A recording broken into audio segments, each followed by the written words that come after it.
Hello, அனைத்து வியூவர்ஸுக்கும் வணக்கம். அனைத்து திருமண அன்பர்களுக்கும் வணக்கம். அனைத்து பிறந்தநாள் கொண்டாடும் அன்பர்களுக்கும் வணக்கம்.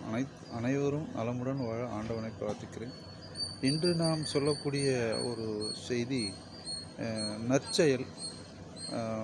நபிகள் நாயகம், இயேசு, இந்துக்கள், கடவுள். நான் கூட இப்போது சிவனுடைய சிவலிங்கத்துக்கு முன்னாடி நின்று தான் பேசுகிறேன். அவருடைய அருள் கிடைக்கட்டும்ன்றதுக்காக இல்லை. ரொம்ப நாளாக கடவுளுடைய ஒரு இதுலேருந்து பேசணும், கருவறையிலேருந்து பேசணுன்ட்டு கடவுள்கிட்டயே அந்த செயலை சொல்லலான்ட்டு ஒரு இதுக்காக.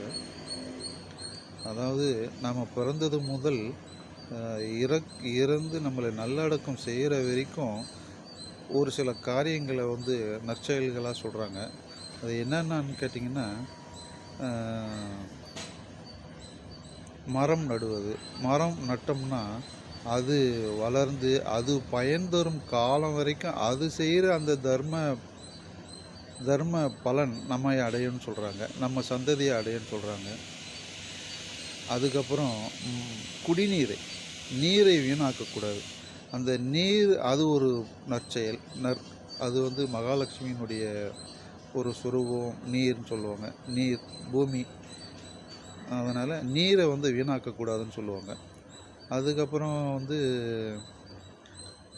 மலம் ஜலம் கழிக்கக்கூடாது. ரோட்டில் ஏதாவது கல்லோ இல்லை இந்த மாதிரி முள் எதனா இருந்தால் கூட அதை தூரமாக எடுத்து அகற்றி போட்டுடணும். யாராவது ஒருத்தருக்கு துன்பம்னா ஓடி போய் உதவி செய்கிறது. இந்த மாதிரி நம்ம காலமெல்லாம் நம்ம செய்யக்கூடிய நற்செயல்கள் நிறைய இந்த மாதிரிலாம் இருக்குது.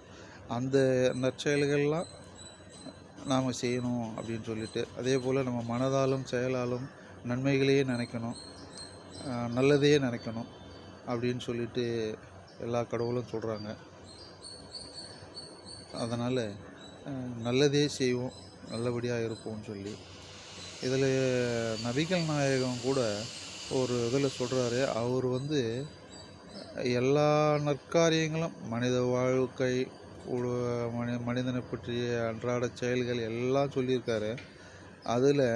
இதில் ஏதாவது என்னுடைய மகளே, அவருடைய மகள் பாத்திமா, அந்த பாத்திமா ஏதாவது ஒரு பொருளை திருடி இருந்தால் கூட அவளுடைய கையை நான் வெட்டி விடுவேன் அப்படின்னு சொல்லிட்டு சொல்கிறாரு.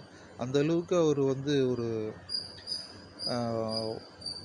நேர்மையானவராகவும் இறைப்பற்றாளராகவும் இருந்திருக்காரு நபிகள். அது மாதிரி நாமளும் நம்ம பிள்ளைகளை, நம்மளை சுற்றி இருக்கிறவங்க எந்த தவறும் செய்யாத அளவுக்கு நம்ம நற்செயல்களே செய்து நம் வாழ்க்கை கடனை முடிக்கணும். நம்ம மனிதனாக பிறந்தது நற்செயல்களை செய்கிறதுக்கு அப்படின்ற ஒரு கொள்கையை வைத்துக்கொண்டு எல்லாவற்றையும் நல்லதையே செய்யணும் அப்படின்னு சொல்லி ஆண்டவனுடைய சன்னதியிலிருந்து அனைவரும் நலமுடன் வாழ இறைவனை பிரார்த்திக்கிறேன். அனைவரும் சப்ஸ்கிரைப் செய்யுங்கள், லைக் செய்யுங்கள், ஷேர் செய்யுங்கள். நன்றி, வணக்கம்.